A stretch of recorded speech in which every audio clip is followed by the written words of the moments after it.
नमस्कार. महाराष्ट्राच्या प्रशासकीय वर्तुळामध्ये एक नवलवर्तावं अशी गोष्ट आता घडू लागली आहे. म्हणजे थेट विरोध करणे, तेही मंत्र्यांच्या निर्णयाला विरोध करणे आणि ते नियमबाह्य असल्याचं स्पष्टपणे सांगणे, हे आता महाराष्ट्राच्या प्रशासकीय वर्तुळात घडू लागलं आहे. राज्याच्या मुख्य सचिवांचा म्हणजे सीताराम कुंटे यांचा मंत्रिमंडळाच्या बैठकीत जो काही उपमर्द झाला किंवा जे काही वाद झाले, त्यावरून तर महाराष्ट्रातलं प्रशासकीय मंडळ पुरतं ॲक्टिव्ह झालेलं आहे. त्यांना आता महाराष्ट्राच्या प्रशासनामध्ये काही चुकीची गोष्ट होऊ द्यायची नाही याची जाणीव झालेली आहे आणि ही जाणीव राज्यकर्ते आणि प्रशासकीय अधिकारी यांच्यामधल्या संघर्षाचं कारण ठरते आहे. काय घडलंय हे सगळ्यांनाच चांगलं ठाऊक आहे.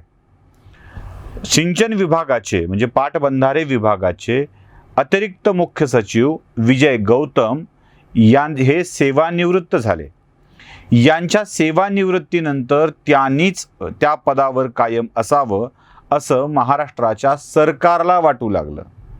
सरकारचं हे वाटणं प्रशासनानं म्हणजे शासनानं निमूटपणे स्वीकारावं असं सरकारचं म्हणणं होतं. अर्थात या खात्याच्या मंत्र्यांनाही त्यासाठी कन्व्हिन्स केलं गेलं होतं. दादांची इच्छा जयंत पाटलांना कन्व्हिन्स झाल्यानंतर जयंत पाटलांनी या प्रकरणामध्ये आता गौतम यांनाच त्या पदावर कायम ठेवण्याचा निर्णय घेतला. त्यासाठी GR काढावा याची प्रक्रिया सुरू झाली आणि तो काढावा म्हणून 9 प्रमुख अधिकाऱ्यांना बोलवून घेण्यात आलं आणि हा GR काढावा यासाठी राज्याचा जो आस्थापनेचा विभाग असतो त्याकडे पाठवण्यात आलं. आता सुजाता शौनिक या त्याच्या प्रमुख अधिकारी आहेत. सुजाता शौनिक यांच्याकडं हा GR काढण्याची जबाबदारी आल्यानंतर त्यांनी यातल्या तांत्रिक बाबीवरती मुद्दे उपस्थित केले आणि सांगितलं की महाराष्ट्र सरकारच्या GR नुसार नियमानुसार अशा स्वरूपाची नियुक्ती करता येत नाही. राज्यात प्रमुख पदावर खास करून जी नियमित पदं आहेत अशा पदावर जर नियुक्ती करायची असेल तर ती नियमित पद्धतीप्रमाणे करावी लागते. अशी अपॉइंटमेंट वेगळी म्हणजे सेवानिवृत्त झालेल्या अधिकाऱ्याला मानधन तत्वावर त्या पदावर नियुक्त करता येत नाही. नियमित पदांची भरती ही नियमित पद्धतीनं व्हायला हवी असा नियम आहे. पण हा नियम बाजूला ठेवून विजय गौतम यांना परत एकदा त्याच पदावर बसवण्याची प्रक्रिया सुरू झाली. अधिकाऱ्यांना संध्याकाळच्या वेळेला फोन करून बोलवण्यात आलं आणि आपल्याला हवा तसा GR काढण्यासाठीचा दबाव वाढवण्यात आला. मंत्र्यांच्या दबावापोटी याचा ड्राफ्ट तयार झाला, पण तो ड्राफ्ट अजूनही मंजुरीसाठी प्रशासनाच्या दरबारी पडून आहे. आता हे सगळं होत असताना नियमांना डावलून त्या गौतम यांना परत एकदा त्याच पदावर नेमायची काय इच्छा आहे? खरं तर नियमानुसार गौतम यांना अशी नियुक्ती देता येत नाही आणि त्यांनी तशी नियुक्ती दिलीच तर त्यांना आर्थिक अथवा निर्णयाचे अधिकार देता येत नाही. आता याच निर्णयाचा अधीन राहून किंवा याच निर्णयाला बघून काय झालंय, सिंचन विभागाच्या वतीनं म्हणजे पाटबंधारे विभागाच्या वतीनं काही फायली म्हणजे पहिल्यांदा पाठवला एक 6 फाईलचा बंच पाठवण्यात आला होता आणि त्यानंतर एक 7 फाईलचा बंच पाठवण्यात आला होता. या 6 आणि 7 अशा 13 फाईलचा बंच वित्त व नियोजन विभागानं परत पाठवला आहे. परत पाठवण्याचं कारण काय सांगितलं आहे तर परत पाठवण्याचं एकमेव कारण असं आहे की ज्यांनी हा प्रस्ताव पाठवला आहे त्यांना आर्थिक विषयात निर्णय घेण्याचे अधिकार नाहीत. आता काही फायली या नियुक्तीच्या आहेत, निवडीच्या आहेत आणि काही फायली या निधीच्या आहेत. यामध्ये एक गोष्ट तुम्हाला महत्त्वाची जी इथे आपल्याला जाणवते आहे ते म्हणजे या विभागामध्ये एक अधिकारी उपसचिव पदासाठी नियुक्त करण्याची प्रक्रिया सुरू होती. म्हणजे उपसचिव हे एक वेगळं पद, उपसचिव पदासाठी नियुक्त करण्याची एक फाईल चालू होती. आता हा उपसचिव जवळपास सगळ्याच विभागांनी नाकारलेला आणि ब्लॅकलिस्टमधला आहे. म्हणजे कोणताही मंत्री आपल्या विभागात या उपसचिवाला घ्यायला तयार होत नाही.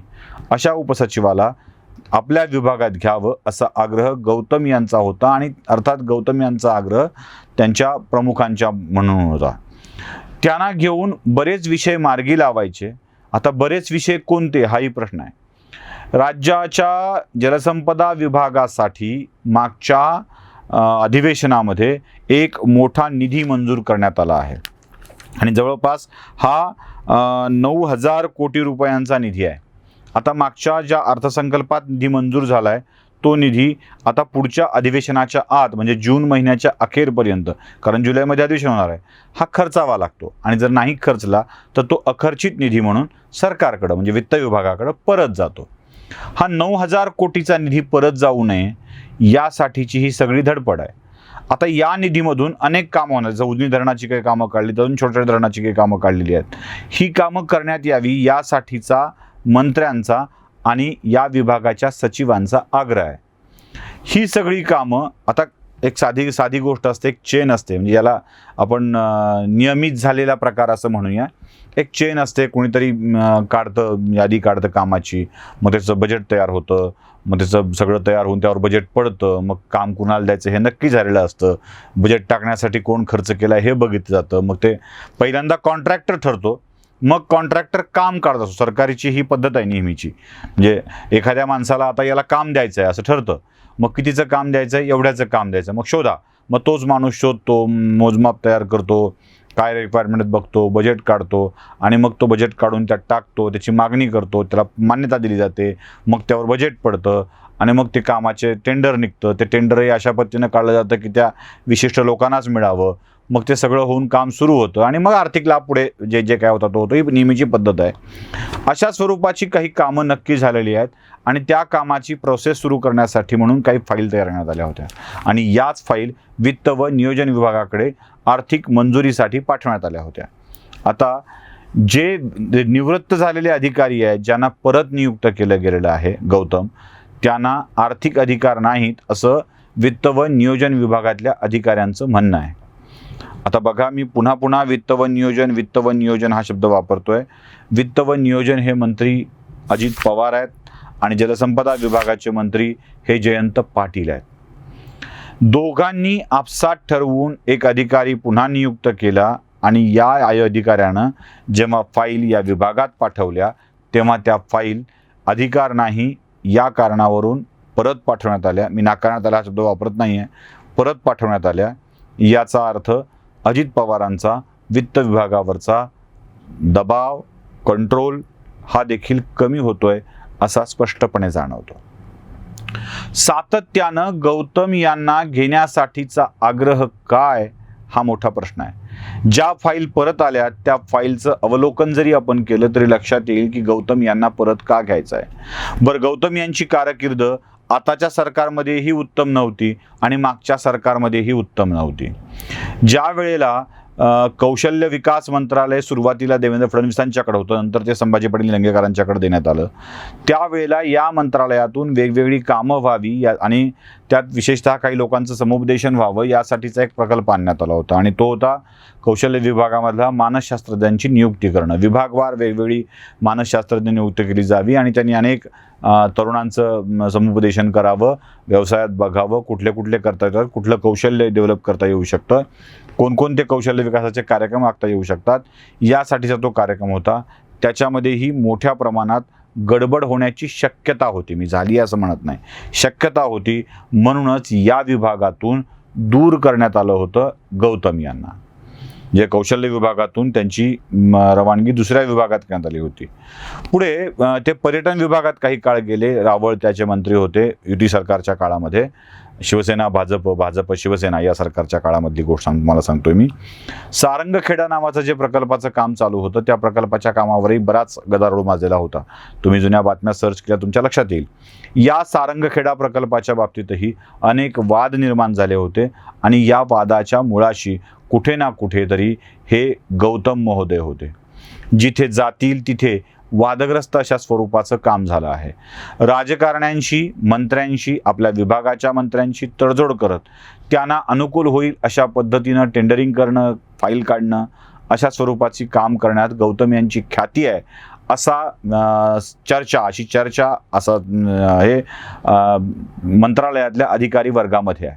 आता ही चर्चा असताना म्हणजे गौतम यांची कारकीर्द अगदीच वादग्रस्त असताना, सरळ सरळ तो वादग्रस्त हा शब्द आपण वापरूया, वादग्रस्त असताना सुद्धा जलसंपदा विभागात पुन्हा एकदा गौतम यांना नियुक्त केलं जावं, तेही निवृत्त झाल्यावर त्यांना मानधन तत्वावर नियुक्त केलं जावं, कंत्राटी पद्धतीनं नियुक्त केलं जावं, यासाठीचा प्रशासनावरचा दबाव वाढतो आहे. आता मी तुम्हाला तो GR दाखवतोय, ज्या GR मध्ये स्पष्टपणे उल्लेख केलेला आहे की त्या अशा स्वरूपाच्या नियमित पदावर कंत्राटी स्वरूपामधला अधिकारी नियुक्त करू नये अथवा त्याला कोणत्याही स्वरूपाचे अधिकार देऊ नयेत. आजही महाराष्ट्राच्या अनेक विभागात म्हणजे सचिवपद सोडून देऊन अनेक ठिकाणी निवृत्त झालेल्या अधिकाऱ्यांना कंत्राटी तत्वावर नियुक्त केलेलं आहे, पण ते अधिकारी आपलं ज्ञान, आपला अनुभव, आपलं कौशल्य त्या विभागासाठी देतात, मात्र त्यांचे आर्थिक अधिकार हे अन्य अधिकाऱ्याकडं सोपवलेले असतात. तुम्हाला MSRDC मध्ये हे प्रकार दिसेल. म्हणजे व्यवस्थापकीय संचालकांचे आर्थिक अधिकार हे एका वेगळ्या अधिकाऱ्याकडे देण्यात आलेले आहेत. ती प्रशासकीय बाब आहे. म्हणजे कोणत्याही स्वरूपामध्ये कंत्राटी अधिकाऱ्यांच्याकडं आर्थिक आणि निर्णयाचे अधिकार राहू नयेत याची काळजी घेतली जावी असा नियम असताना या नियमांना बगल देत गौतम यांना अशा स्वरूपाचे अधिकार बहाल करून त्याच विभागात पुन्हा एकदा अपॉइंट करण्याची पद्धत नव्याने या सरकारमध्ये घातली जाते आहे. खरं तर हा विषय मंत्रिमंडळाच्या बैठकीत मांडला गेला पाहिजे, हा मुख्यमंत्र्यांच्यापर्यंत गेला पाहिजे, कारण सामान्य प्रशासन आणि आस्थापना हा मुख्यमंत्र्यांच्या अखत्यारीतला विषय असतो.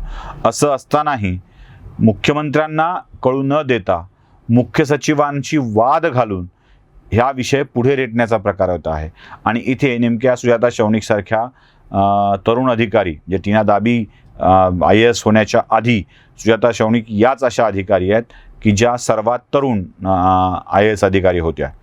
त्यांनी मात्र या प्रकरणावर अगदी प्रामाणिकपणे आपला अंकुश लावत हे असं होऊ शकत नाही हे स्पष्टपणे सांगितल्याचं समजतं आहे. हे जर असं असेल, एक अधिकारी सांगत असेल की हे होणं शक्य नाही आणि तरीही मंत्री अगदी 7, 8, 9 अधिकाऱ्यांच्या वरती दबाव आणून हे प्रकरण पुढे रेटणार असतील, तर यांना नियुक्ती देण्याचा हेतू काय आहे हे न कळण्याइतके महाराष्ट्रातलं लेकरूसुद्धा दूध खुळं नाही आहे. म्हणजे जे काही 9,000 कोटीचं बजेट परत जाण्याची शक्यता आहे ते जाऊ नये, ते सगळं खर्चल्यात जावं असंच यामध्ये अपेक्षित आहे.